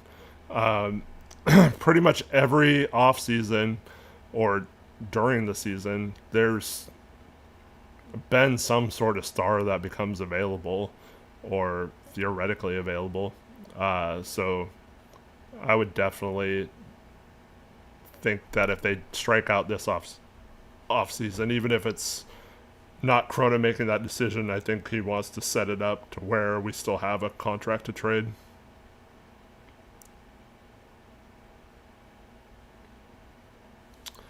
You really think the Wizards are trading AD? Yeah, I do. I mean, I guess you could make the argument that they got Trae Young and AD to kind of blend the two timelines and, you know, help the young guys with some players that can take some pressure off of them. But if they're getting assets back, like a pick or two for Anthony Davis, I think they'd absolutely take it.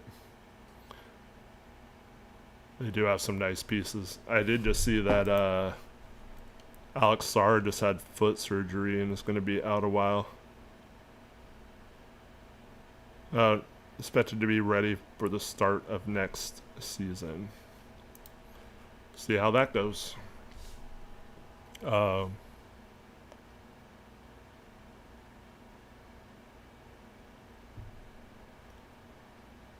Workshop also says, at least with Levine, instead of Grant, our players falling down on the floor after the shot ratio would go way down. Maybe, but I mean, Levine falls a lot too, so maybe not. Might be about the same. Yeah, I was gonna see if there's any other stuff that's come out while we've been streaming. Well,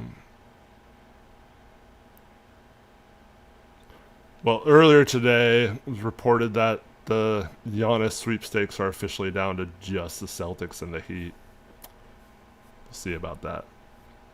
But yeah, it should be resolved by the draft. So within 8 days, we should know.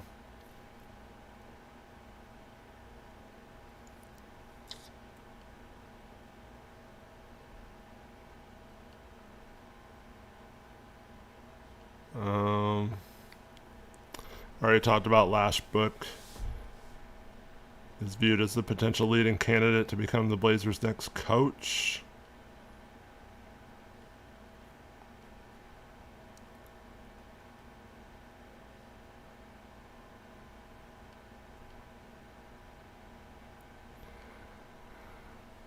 New Blazers owner Tom Dunnan's treatment of Tiago Splitter lowballing him and interviewing replacements during the playoffs left a bad impression on many NBA coaches. Portland's desire to own a cheap salary coach plus Dundon has made this job unattractive to many top names.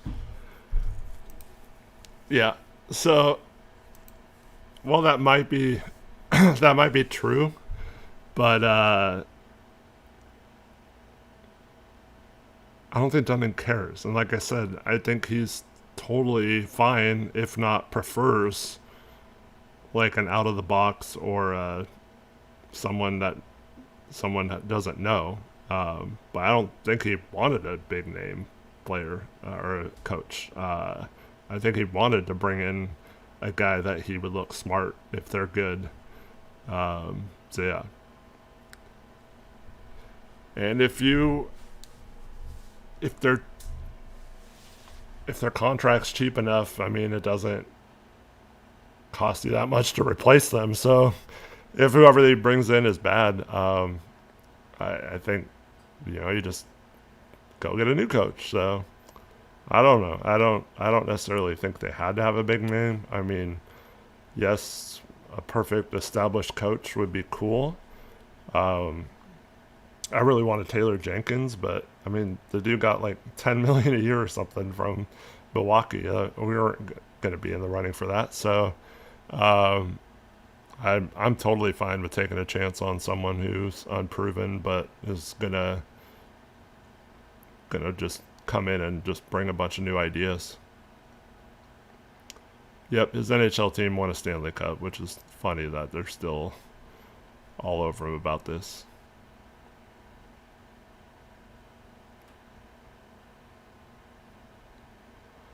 Darren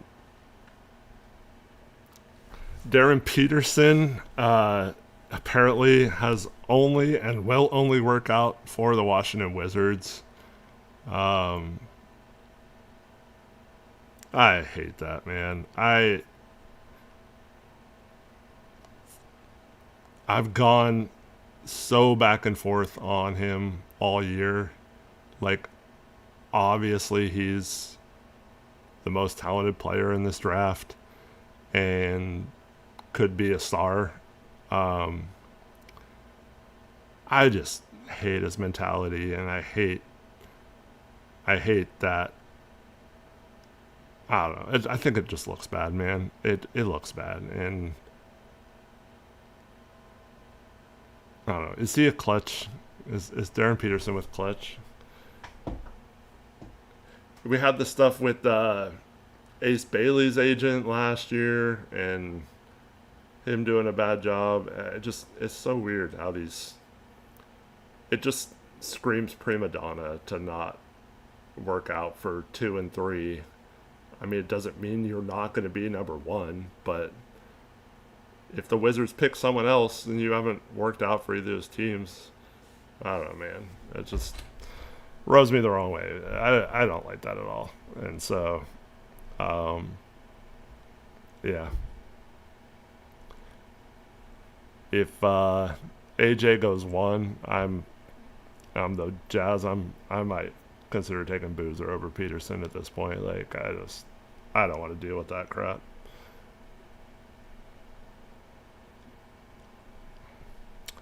You see that a lot in the NFL now too. Like, people just not going to the combine or not working out or whatever. Helicon says judge the agent, not the player. Absolutely plays a part in it. The agent deserves some of the blame, or most of the blame, but I don't know. I don't think he deserves the benefit of the doubt either with everything that's gone on with him this past year and him seemingly not really caring about playing many games and stuff like that. So I don't know. I don't like that attitude. It doesn't seem like a winning attitude. It seems like a I want to be famous and be an NBA player attitude. And like I said, he's so good it might not matter. This might all be a moot point and look stupid. But I I would much rather have someone with the attitude like I'm going to go to whoever wants me and I'm going to be the best player I can versus someone who's going to be like a baby if they don't get drafted number 1 and I'm not going to work out for anyone else because I should be the first pick type attitude. Like I don't like that at all. Even if you think you should be the first pick and stuff, it's not going to make the Wizards pick you because, wow, this guy won't work out for any other team but us. Wow, we should take him 1. No, that's not going to matter. I don't know. I'm not blaming the kid. I'm just saying, like, you're going to have to deal with his agent. You're going to have to deal with his parents. So yeah, I wouldn't want to deal with those things. So yeah.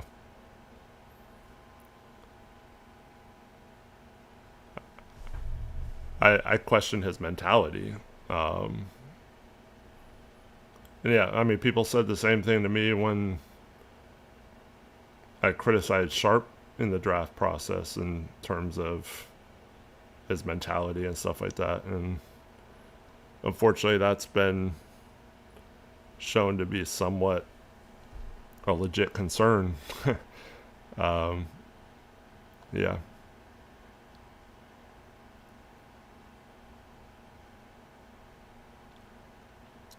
Thelcon says, I prefer to have a more mature attitude, but it's increasingly common for players to be like this, isn't it? Yeah, I mean, for sure. But, I mean, AJ DeMonsa went to BYU, and he, like, it feels, there's a difference between, a lot was made of his reaction when the Wizards got the first pick. You can be disappointed at a team getting the first pick, especially when it was down to Utah or Washington, and he played high school in Utah as well. But it doesn't seem to me like he's got an attitude. It seems like whoever drafts him, he feels like he's going to help that team win. And same with Boozer. I don't think Boozer has much of an ego at all. Like he's got a great attitude, and if anything, he should have kind of a prima donna attitude, being the son of a former player, or, kind of a nepotism situation or whatever. But it doesn't seem like he has that at all. And yeah, I don't know. I feel like it's not necessarily just the agent. It feels like that's just kind of how Darren Peterson is. So, I don't know. And like I said, he absolutely has the talent to overcome that and be one of the best players in the NBA. So, yeah. Yep. But anyways, it's been really fun. Before I go, let me thank Gray Hughes. He had a $5 donation. He says, let's get some support for the channel. At least hit the like button. Yeah, I agree. If you enjoyed talking Blazers on a Monday morning, Monday afternoon, yeah, the easiest way to support the channel is by liking the stream. We also would love to have you subscribe so you know whenever we go live. We're going to be going, or at least I'll be going live a lot this summer. In a couple days, maybe Wednesday night, I was planning on going live. Hopefully going to have a guest on that one for a guest stream. And yeah, we'll have some fun there. Of course, any news that breaks, whether it's the Blazers trading for Giannis or Jaylen Brown or whatever, we'll have that. So we'll go live, whether it's the Blazers or not, because if the Blazers strike out there, we'll definitely have a lot to talk about. Draft is a week from tomorrow. I'll be here live reacting to all the picks there. So if you like talking Blazer basketball and want to know when I'm going live and all that kind of stuff, just make sure you subscribe to the channel, and you'll get that alert when it happens. But yeah, appreciate everyone who tuned in today, and those of you who are watching the video back later. Yeah, it's just Tiago's not going to be back as coach. Kind of weird.